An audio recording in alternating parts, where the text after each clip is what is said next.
What is going on, you guys? Welcome back to Down to the Wire. I'm your host, Brian Cost, and today I have a great episode in store for you guys. We're going to be breaking down the Celtics Game 5 victory over the Miami Heat, as well as talking about the rise of Trevor Story. I was criticizing him pretty heavily, the last couple weeks, and he's really come on into the scene.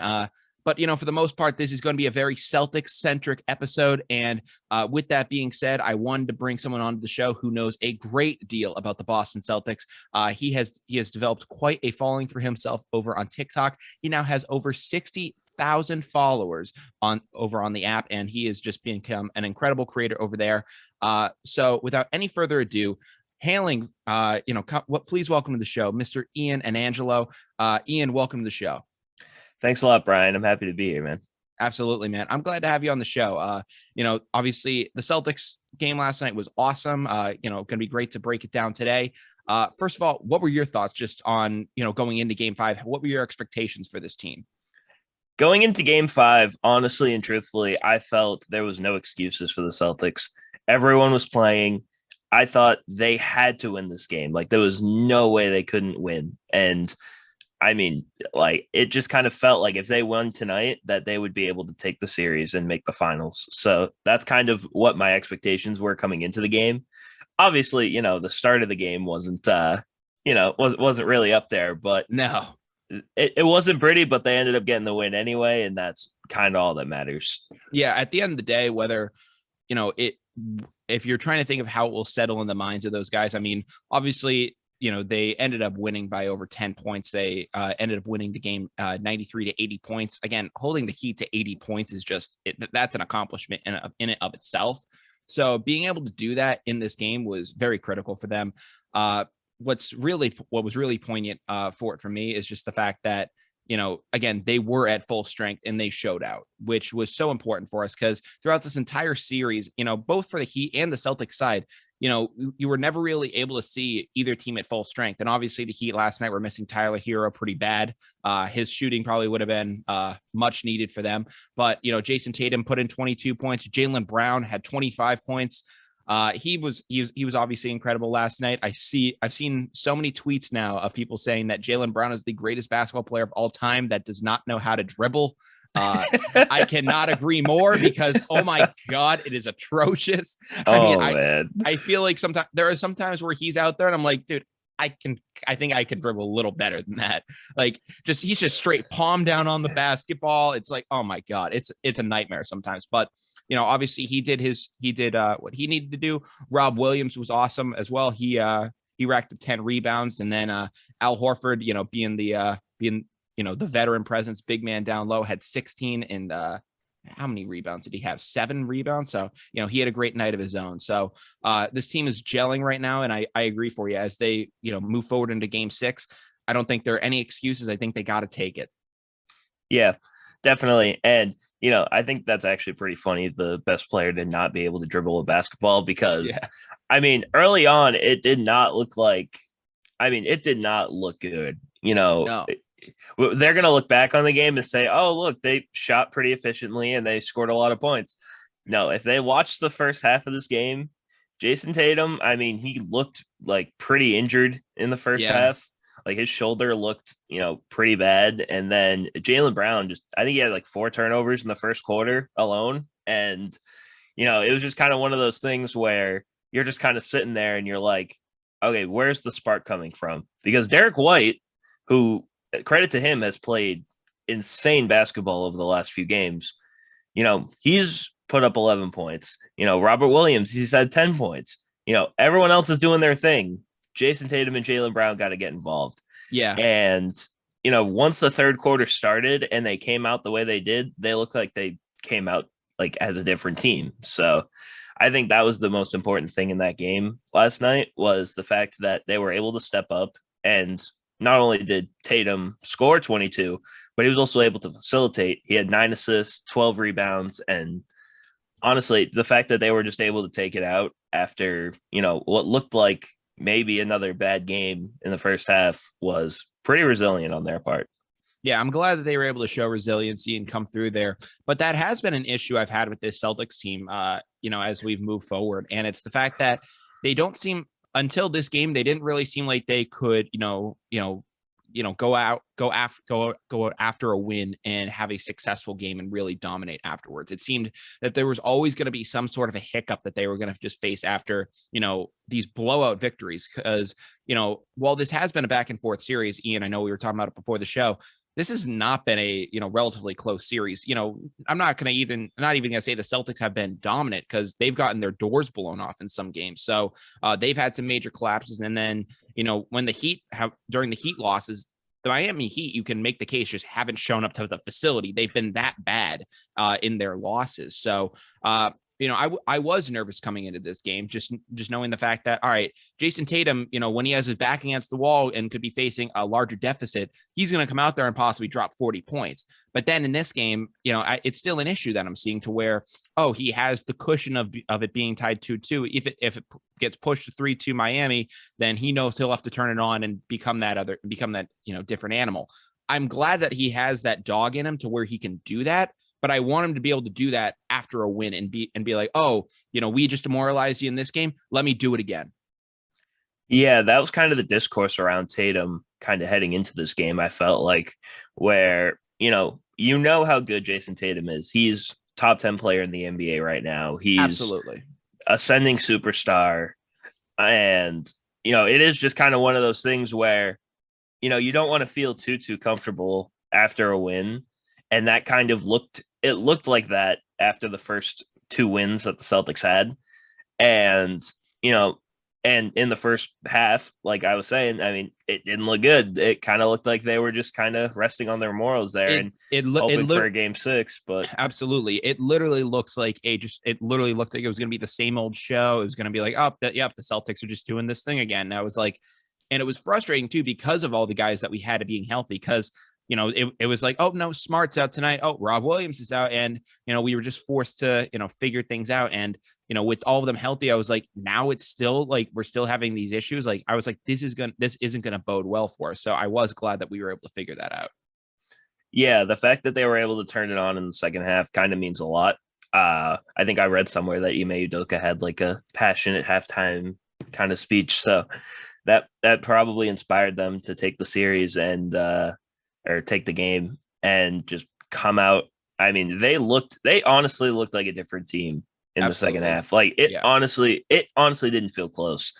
And I mean, I guess you have to credit the Miami Heat, because they've been able to game plan after they've been able to get blown out, and they've been able to, try to go back to the drawing board and try to stop something. But I've said this kind of from the start, that the Celtics just kind of feel like the better team overall. And, with Jimmy Butler not being 100% healthy right now, Tyler Hero is not playing, it kind of just feels like the Celtics are destined to kind of win this series in game 6 on Friday. I feel like they need to at this point. I know going into game 6, they're favored by 9 points. Obviously, it's at home.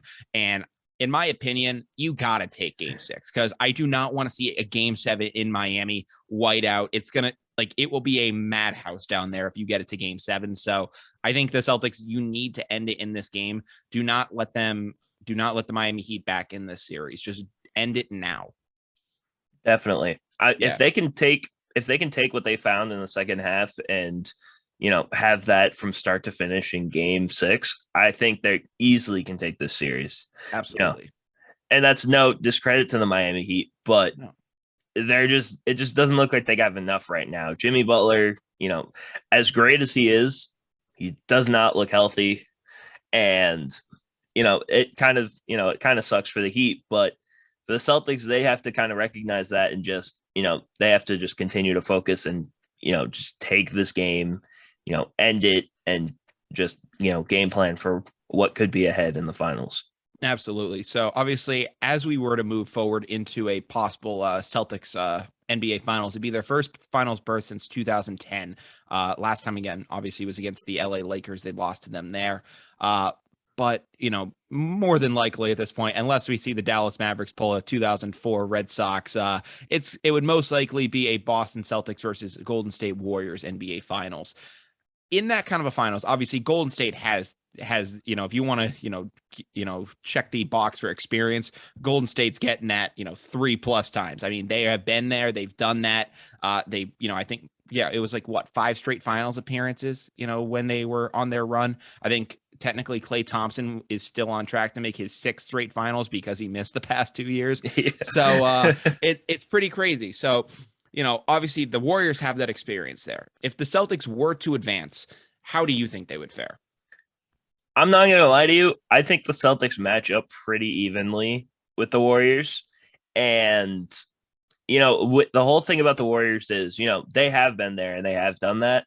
But it kind of feels like outside of, Steph, Draymond, and Klay, this is kind of a completely different team than, the dynasty that they were back in 2015 to 2019. So, you have guys like Andrew Wiggins now, Kevon Looney. I think he was on that team, but he didn't have a bigger role as he does now. Yeah. And you have a lot of guys like Jordan Poole and Moses Moody and Jonathan Kuminga that are coming off the bench who are super young, but they're super talented at the same time. So I think they stack up pretty well with the Celtics. And I think one thing, if Robert Williams is healthy, the Celtics can exploit is the fact that they really don't have a lot of big men outside of Kevon Looney. Because I kind of noticed that watching the games versus the Mavericks, and it was just like, outside of Kevon Looney, what else do they really have to stop a lob threat like, Robert Williams or even Al Horford to a certain extent? So if the Celtics can attack the paint even a little bit in the NBA Finals versus the Warriors, I think the Celtics, they can win this series, even though it's a super tall task and it's obviously easier said than done, but they stack up pretty well against the Warriors. Mm-hmm. Yeah, because I know, because I mean, the Warriors would have had, Wiseman to match up down low, but he's out for the year with his knee injury. So obviously that's been a major blow for them. But I don't know how I feel about the Celtics. I mean, so far they've been, they matched up against the, some former experience in, they had Kevin Durant and Kyrie, to establish, veterans who have made it to the finals there. They took care of them handily. And then the Bucks series too. I mean, they were able to beat Milwaukee in 7 games. So they've had their way with those guys. I just don't know how I feel about the Warriors though, because of just how consistent they truly were. It wasn't just like a flash in the pan thing, which is kind of what Kyrie, did when he had his finals experience. Obviously Kevin Durant had been there longer. And then, you compare that to Giannis too, who made it there 1 year. And, granted, he had a great series. He played the Suns very well. But I just don't know. I mean, I think size-wise, I think we're in good shape. I just don't know if there's going to be a mental hurdle for this team because, what I've seen from this team so far is physically we can play anyone. That isn't something I'm worried about, but this team seems to get in their head a lot, and that's been a major concern of mine. So if they can avoid that, I think we'll be, in good shape going into the series, and it will just have to be, whoever, may the best man win. But my worry is that, this is the finals. It's going to just be another, mental hurdle that they're going to have to get over, like the Eastern Conference Finals has been for them for so long with this young core. Yeah, and like you said, I mean, we've made the Celtics have made the Eastern Conference Finals. This is like the 4th time in 6 years, I think. Yeah. And this is kind of a mental thing. It kind of feels like sometimes where they should be able to get past a team. For like the example, the bubble. They're the better team, but they just can't pull it out. And I kind of agree with that in a sense, but you also kind of have to look at outside of, the main core of Golden State. It's kind of a lot of people on the Warriors' first time in the finals too. So true. Yeah. It's going to be interesting to look at because honestly, I would credit Ime Udoka with kind of, keeping the Celtics on track because, like you said, there are times where it kind of looks like they're just out of it and they're in their own heads and they're just, not playing the way that they know how to play. And Ime Udoka has been able to kind of reel them back in and kind of be able to get them focused again. And, all coming down to one common goal, which is pretty much winning the championship. And it is kind of going to be interesting to see because, in my opinion, it kind of looks like the Celtics and the Warriors kind of play the same brand of basketball. Yeah. It's not like super physical on Golden State, but they do have guys that can play super physical. Like, Draymond and Kevon Looney and, all of their rookies and Andrew Wiggins, all the guys that they have, they play a pretty physical defense, just like the Celtics do. Yeah. And it's kind of going to be interesting to see, the fact that the Celtics have so many versatile defenders that they can throw on to guys like Steph and Clay. So it'll just kind of be interesting to see what they do in the NBA Finals if they do face the Golden State Warriors. Yeah, and if they do, luckily take care of business in Game 6 on Friday, which we obviously do hope that they do. If they are to do it, that would be obviously great. And then, as you spoke, as you've been saying, kind of a lot, Ime Udoka, his influence on this team has been tremendous. I mean, it's been night and day from the difference of what Brad Stevens was. And listen, I don't think Brad Stevens was necessarily a bad coach.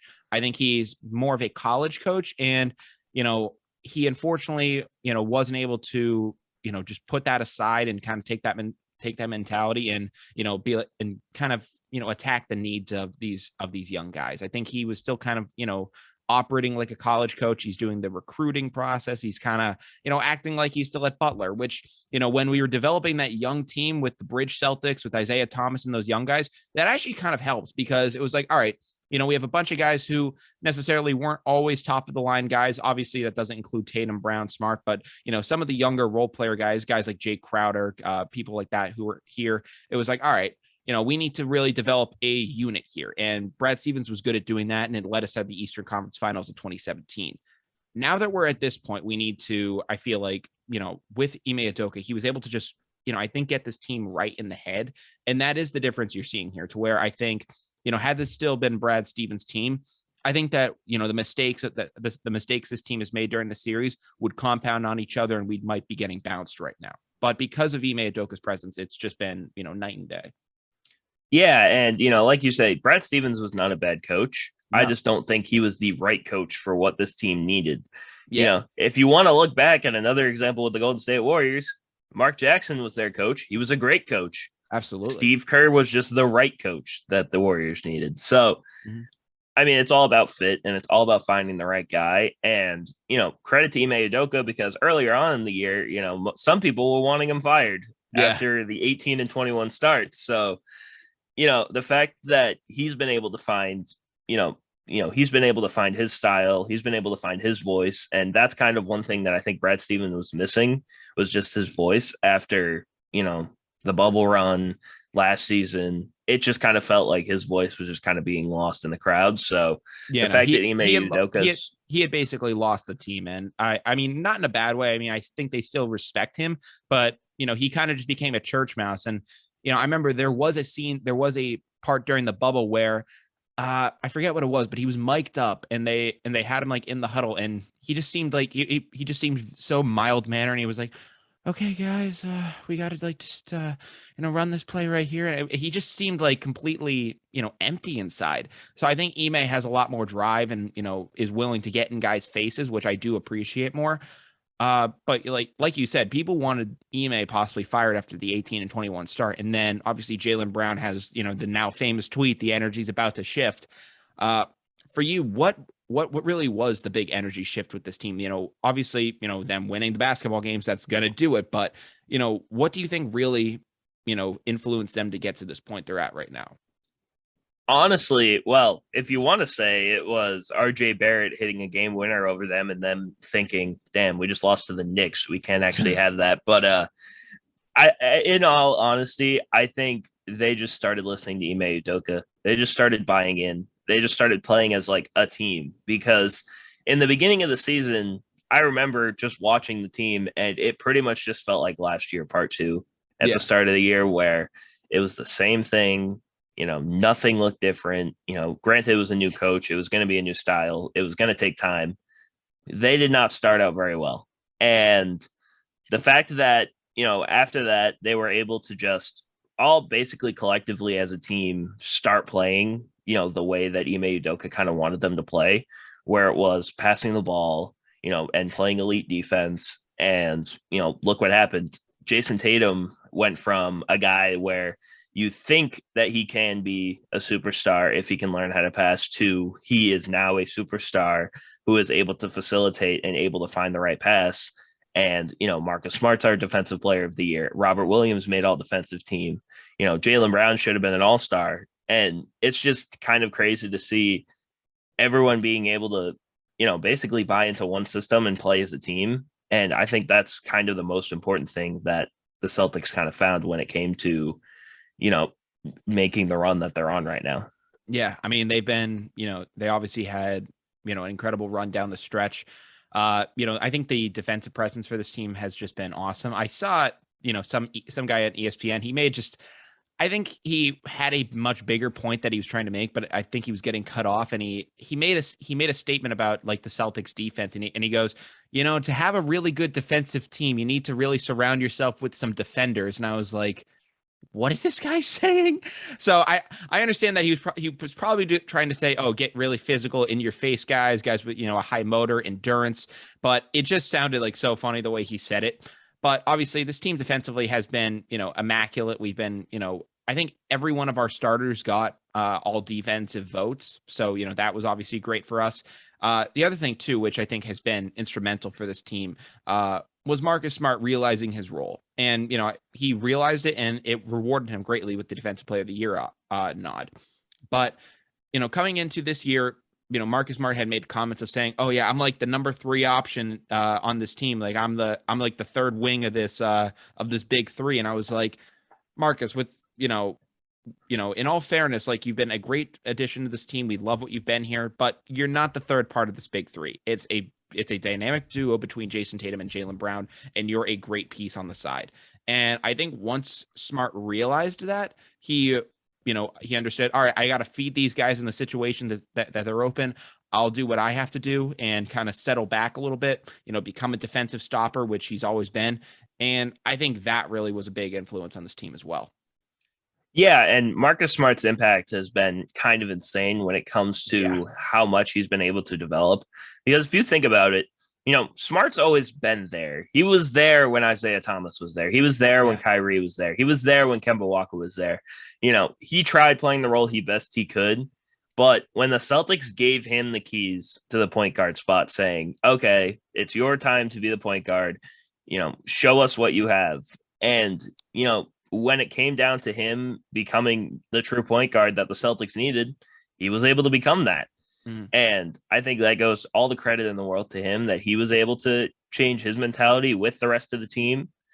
And, like we said, it made him the defensive player of the year, as well as I think right now he's leading the playoffs in assists, who's ever left in the playoffs right now. Wow. But yeah, so it's just kind of crazy to see how far Marcus Smart has come from, a guy that might be able to do something and just known for his defense and might be able to develop something on the offensive end, to, someone who's basically instrumental and, to this offense. Yeah. I mean, he's been awesome for us. What was I thinking? As, things have moved forward with the team, I, was kind of questioning whether, Marcus Smart would fit with this team going forward. He does. He understands his role now. And I think because he got rewarded with that Defensive Player of the Year, with the Defensive Player of the Year award, I think he realizes, oh, I can play this style of basketball and still be rewarded for it. And he now knows, all right, I don't need to be the Kyrie Irving of this team, but be something closer to what the prime Rajon Rondo of this team was when the Celtics won their championship back in 2008. So I think he realizes, oh, all right, I can do that and still be an effective member of this team. All right, I'm going to go do that because I'm going to get rewarded for it. So that was something that I think he was kind of hung up on for a long time, and thought, oh, I need to be like the third part of this big three, kind of, really be this scoring contributor, do all this, take all these shots. And now he realizes, oh, if I'm just a facilitator, I get the ball to these guys, I'm still going to be looked upon favorably. So I love that. Yeah, definitely. And, this is kind of what the Celtics needed. They needed this true point guard kind of thing, because we've been saying forever, Celtics need a point guard. Celtics need a guy that can pass, Yes. Great. Kemba Walker's great. He can't stay healthy. The Celtics needed somebody like Marcus Smart, and Marcus Smart was able to become the player that the Celtics needed. No, yeah. I mean, Kemba Walker, I was, the broadcast crew was usually just talking about like what color suit he was wearing that night. I was like, Jesus Christ, not again. It was always a pain. It wasn't even like really his fault either. It's just like, I think he got injured like right before the bubble, I think, and Yeah, then just never was able to come back from it, which kind of sucked because, Kemba Walker was super talented absolutely. and it just didn't work out. Yeah, no, it just didn't materialize here. Something that really did materialize in Boston, though, which I didn't think was going to be the case, actually involved the trade of Kemba Walker, and that was Al Horford. He came back into this crew, and when that trade went down, a lot of people in the Boston sports media criticized it. Everyone was going like, "Oh my God, Brad Stevens gets into the front office role, and he's just bringing the band back together." People were joking, "Oh, is he going to bring back Jonas Jerebko too?" And everyone was kind of having a field day with it. Everyone was saying, "Oh, is Gigi coming back?" Like, no one really knew what was going on with Brad Stevens, and it felt like he was just kind of bringing his guys back into the mix, and almost was more of like a spite move at Danny Ainge, but that couldn't be further than the case with how Al Horford's performed. I mean, I didn't think he had much left in the tank. That is not the case. He has been awesome for this team in the playoffs. I mean, I read off some of his stats at the beginning of the show. I think he had 16-7. People have been making the comparisons recently of saying that he's like the Draymond Green of this team. And, while I think they're very different kind of players, I definitely understand the comparison. Yeah, they're both the leaders of their team. They're kind of the voice. They're the veteran presence that, the younger players on the team go to lean on. And I kind of remember, when Brad Stevens made this trade, and it kind of felt like it was destined for Al Horford to come back just because of, just the contract situation and everything. Honest and truthfully, I was happy with the trade. I was happy Al Horford came back. I mean, it kind of felt like the best version of Al Horford was when he was on the Celtics. No, And that's true. so I was super excited for him to come back. I mean, well, I was also excited we got Moses Brown, but, that didn't end up happening. Yeah. Anyway, but yeah, honestly, I don't think anyone could have expected Al Horford to be doing what he's doing right now. No. And he's been just as important to this playoff run as Jason Tatum and Jaylen Brown has been. Absolutely. So, and I 100% agree with you with the Draymond Green comparison. I think that's a pretty good comparison for Al Horford because, he's just the voice. He's kind of the leader, the guy that you can lean on in the locker room, but it's always also going to be able to call you out and fire you up and, just make sure that you're playing to the best of your ability. Yeah, I mean, the fact that he's doing what he can do at his age is awesome. I mean, I swear to God, if you get Al Horford in a catch and shoot 3-point situation, I don't think I've ever seen him miss. Like, he's insane. If you think about it, you get him on the corner shooting a 3-pointer.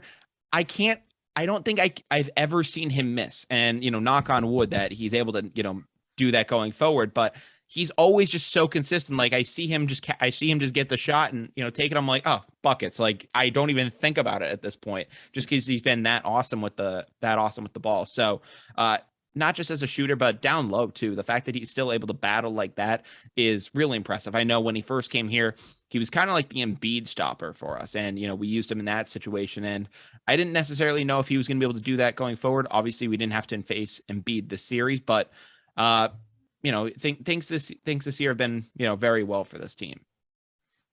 Definitely. And, we always knew that he was the Embiid stopper and the Giannis stopper. Yes. But, I don't think anyone could have predicted at 35 he was still going to be able to be the Giannis stopper and the Kevin Durant and the Bam Adebayo and the Jimmy Butler. And I mean, it's just kind of crazy. And I think it all goes back to the fact when he was on the Thunder, I think some people forget they had to shut him down because he was winning too many games for the Thunder. They were literally just writing on the injury report old because they didn't want to win games and Al Horford was winning them games. And so, he had all the time in the world to rest. And honestly, I think that might be the reason why that he is playing super well with the Celtics this year. That was kind of something I was thinking about because I'm like, he didn't play many games last year. So he had all the time in the world to, kind of rest and get ready and get prepared for this year. So that's kind of something that I think is kind of interesting when it comes to Al Horford. You make a good point with that. I mean, I think it was, I think it's Anna Horford. That's his sister, right? Yeah. Yeah, it's a sister. Yeah, so I've been seeing her on Twitter, and I think she ended up saying like oh, Al's staying with this team for the rest of his career, and it's just like, I mean, at this point he should, because he's never had this level of success elsewhere except maybe with the Hawks, in his earlier years. But in the later stages of his career, it just hasn't materialized elsewhere. Philly just didn't work out, and then OKC didn't work out either. So I mean, as things move forward, I think it was Dan Greenberg. He was on Twitter, and I think he ended up saying, Al Horford just should honestly just never retire. The Celtics should just pay him to take on the Udonis Haslem role of this team. I mean, Udonis Haslem is what, I think 42 years old now, possibly at this point, and he's still a rostered member of the Miami Heat. He doesn't really suit up for games anymore. He's basically on the end of that bench now. But what they use him for is just as a veteran presence. They use him as just the leader of this core, and honestly, that's just what the Celtics need out of Al Horford now. I mean, once he, depending on, how much longer he can play, whenever it's determined that, he doesn't have the physical ability to play anymore, I feel like he needs to be a part of this coaching staff just because of how, great of an influence he's been on these young players. Yeah, and I mean, I'm hoping the Celtics bring Al Horford back after this year. I kind of want to see Al Horford end his career in Boston just because of everything that's happened. And, I agree with you. Honestly, I think Al Horford can make a pretty good coach if he's ever a coach, because, the way that he's able to inspire players to play, and the way that, he probably knows a whole lot about coaching. Oh, yeah. So he can, honestly, if he's a part of the staff moving forward, I would not be against that at all. No, not at all. I mean, he's been awesome, and I'm eating my words on it. I was not sure about them bringing him back. I thought he was going to be fine when they brought him back. I thought, he would definitely show some age, but it's been the opposite. He's looked as good as ever. So hopefully they can continue that down the stretch. Before we do go, though, Ian, I want to switch things over into the MLB and talk about another player who I didn't think was going to be turning things on and, getting and being as effective as they have been so far. And that is Trevor Story. I mean, just a couple of weeks ago, I was criticizing him for his atrocious start in Boston. And frankly, it was granted. He was awful here to start the season. He couldn't hit his way out of a paper bag, and it was terrible. But now he's just been absolutely unconscious at the plate. I don't get it. It's, been two extremes with this guy, to where, he freaking couldn't hit water on a beach, to now, I mean, he's just like, belting at home runs every night. I mean, he had a 3-homer game, just a couple games back, 7 RBIs in that contest. And then literally the next day hits a grand slam in the first inning. And I'm like, oh my God, he's been absolutely incredible. He hit a 3-run home run the other night, and then, has just been really consistent so far. So, I mean, what have your thoughts been on Trevor Story? Honestly, I mean, I've been high on Trevor Story his entire career ever since he started in Colorado. So Trevor Story has been one of my favorite players to watch in the MLB for a while. And I was extremely excited when the Red Sox got him, because I knew how good he was going to be. I didn't think it was just the Coors Field effect. I think he was a legitimately talented player. And, I think the reason why he had such a slow start was because he signed super late into spring training, and spring training was already short already.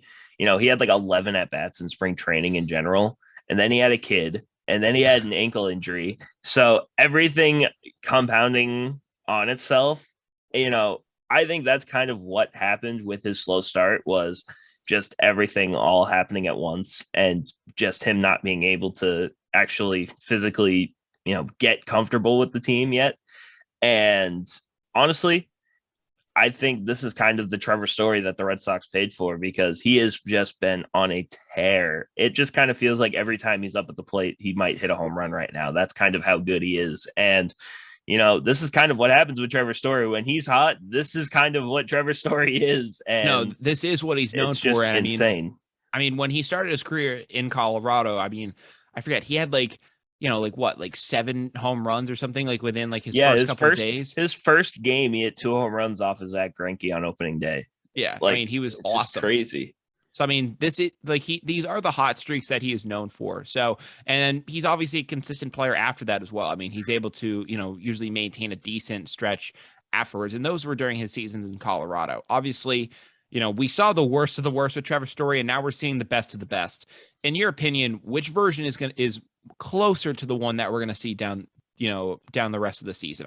Obviously he's going to cool off at some point. You're not going to be able to continue this, insane steroid era level of production for an entire season. I mean, no, he's having like a Barry Bonds, like he's got a Barry Bonds run right now. Yeah. Oh my God, he's been insane. So, I mean, obviously he will cool down and he will, come back down to earth. But in your opinion, is it going to be closer to the struggling version that you've seen, or is it going to be, more of this, high flying, ridiculousness that we've seen so far? Which is closer to the reality of what we're going to see? Yeah. Honestly, truthfully, I don't think he's going to be as bad. I don't think he can be as bad as he was earlier in the year. I just don't think that's possible, honestly. Like, it's going to be really hard to the Trevor Story we're seeing right now. And obviously he's not going to be hitting a home run, every other at bat the way that he's been going right now. But I still think he's going to be able to get on base. He's going to be able to contribute. Obviously, we know how good he is in the field when it comes to defense. And, if he can just continue playing the way that he knows how to play and the way that he's capable of playing, I think the Red Sox have a super good chance of turning the season around. Coming from a terrible start and turning it around into something where they can even make the playoffs. Yeah, I think at this point, the emergence of Trevor Story is something that we needed badly because, not only had Story been in a terrible hole, I mean, just this team in general, outside of guys like Bogarts and Martinez, relatively had just been atrocious. So the fact that we're getting another guy and, that's the premier free agent that we brought in, the fact that he's ready to go now, I think that might be, a really good piece to, rally the team and say, hey, I was struggling too, but I figured things out. We got to get going. And, hopefully they can, push on from there. Yeah. And like, I can't remember if I heard this on the radio or I watched a video on it or something, but when Trevor Story struck out 4 times, I think it was against Ohtani in the Angels series, and he was coming into the media, he was after the game, he was supposed to talk to the media, and he just spent 2 hours straight in the cage, just looking at film and hitting the ball. Yeah.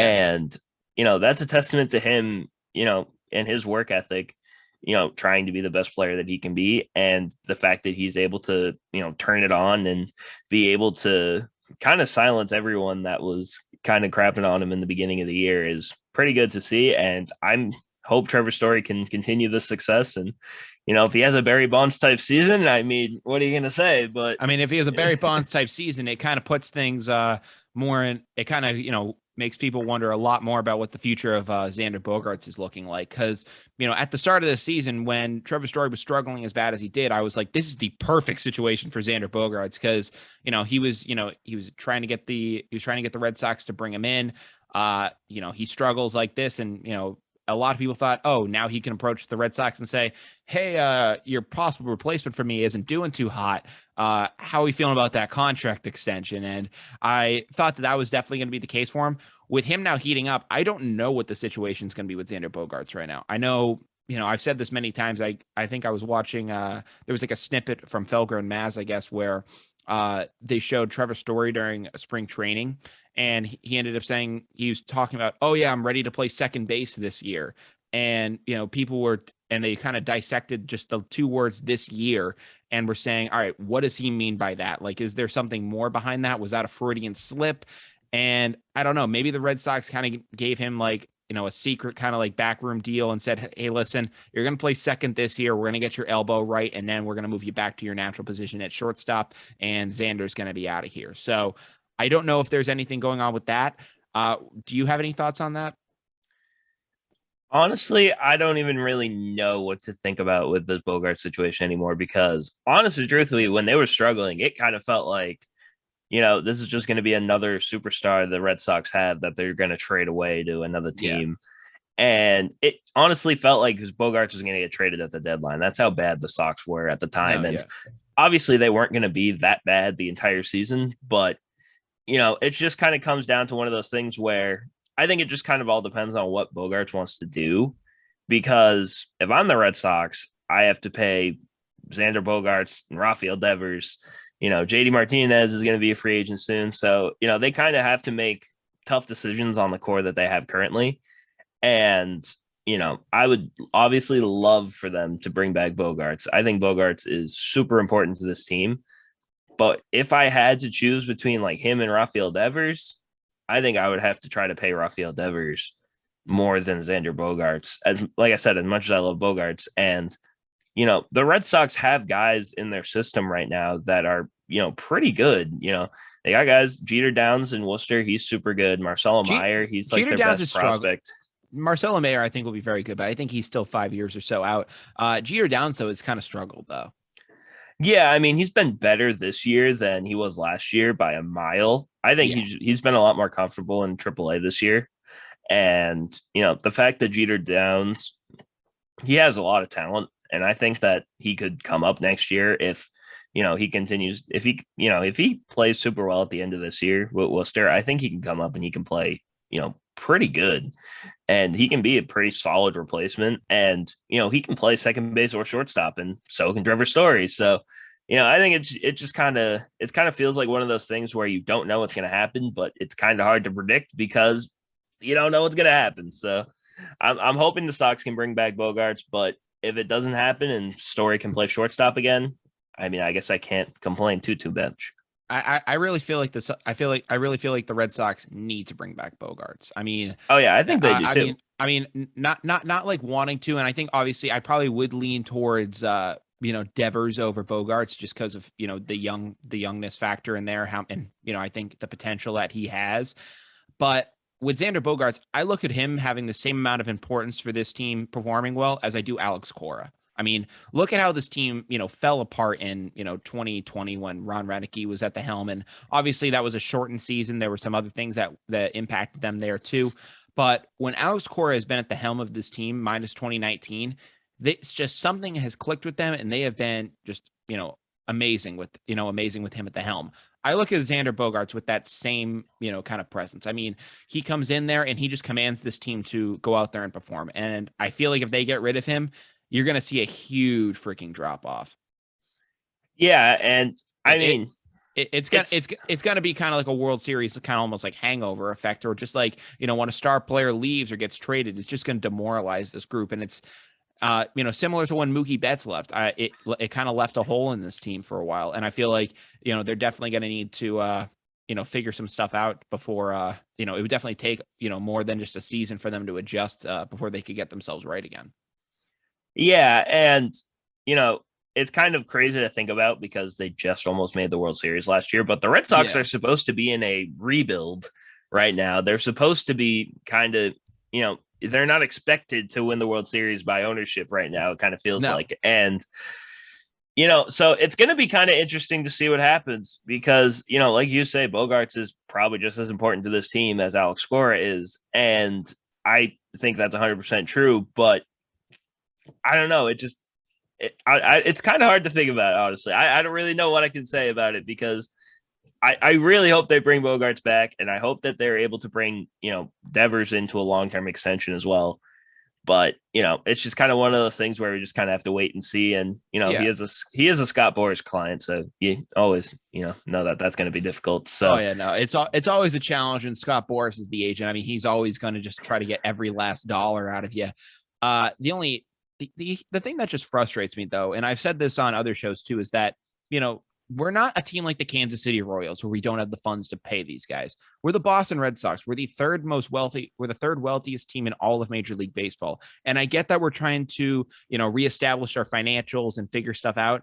And I understand that when, it came for us to pay Mookie Betts and we inevitably trade him, we were in a very bad spot financially. And I understand that, had we paid Mookie, guys like Xander and guys like Rafi were going to be out the door just because we just weren't going to have the money to pay them. So I understood the idea of why Chaim Bloom was brought in. And, it was like, hey, first move you're going to have to make is trade Mookie Betts just because, we have to really reestablish our budget and get things back under control.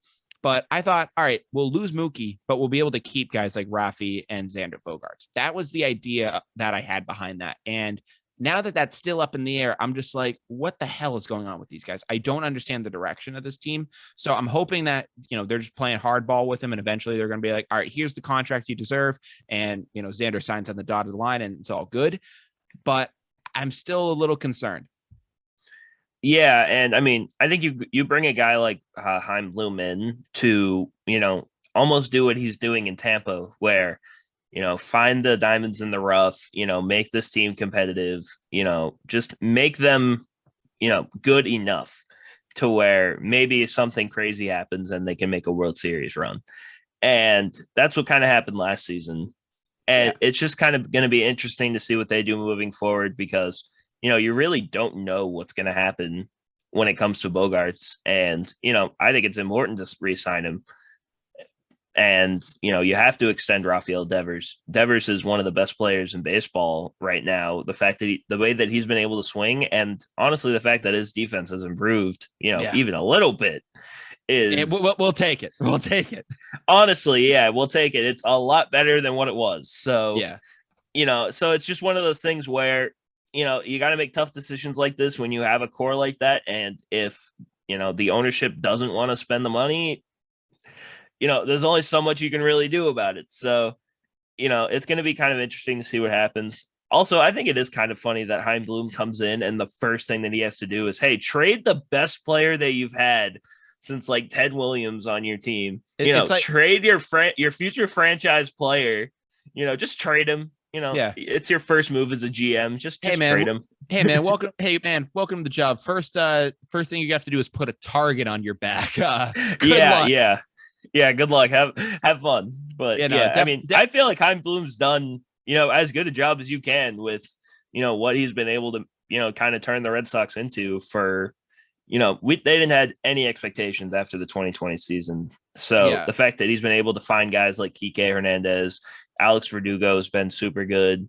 He's not on the team anymore, but when they had Hunter Renfroe was super good. The fact that he's been able to do that and kind of build up the farm system again has been kind of super important for them. Yeah, I mean, I think that the team building that Chaim has done has been, decent so far. The only issue I have is that, when we've been in situations to, really move ahead and, take advantage of stuff, it seems like he's been kind of complacent. I mean, just think of the trade deadline this year where we really didn't do, or trade deadline last year where we really didn't do too much and kind of stood by it. And you know what? At the end of the day, it did take us over into, it did take us to the ALCS. We were able to have success there. And, I'm grateful that, we didn't pull the trigger on someone that, wasn't worth it. But at the end of the day, I remember immediately after that trade deadline, we kind of fell into a little bit of a rut and, lost a good couple of games. So the only issue I have with Chaim is just that, all right, recognize, just kind of understanding the feel of the team and just being able to say, all right, this team's in need of a guy right now. They've been playing really, really well. Let me reward them. Like that. That's the only thing I'm kind of saying. Like, I feel like they need that incentive to kind of keep going. So if he goes out at the deadline and gets a bullpen guy or just gets someone like to say, hey, like, I know you guys are playing well, I'm going to get someone for the stretch run. I feel like that could be really impactful. I mean, he did that with Kyle Schwarber and that was awesome. I mean, was probably the best move of the deadline for us. I mean, it was very underrated, but I feel like getting some pitching help or getting some other help at the deadline, it'll make a really big impact for as we go along. Yeah, like another really solid either starting pitcher or another, kind of solid shutdown bullpen guy is something the Red Sox desperately need. Absolutely. And they've been atrocious. They've been able to kind of skate by with guys like, Rich Hill. Michael Wacha played really well before he was injured. Tanner Houck's been, pretty okay.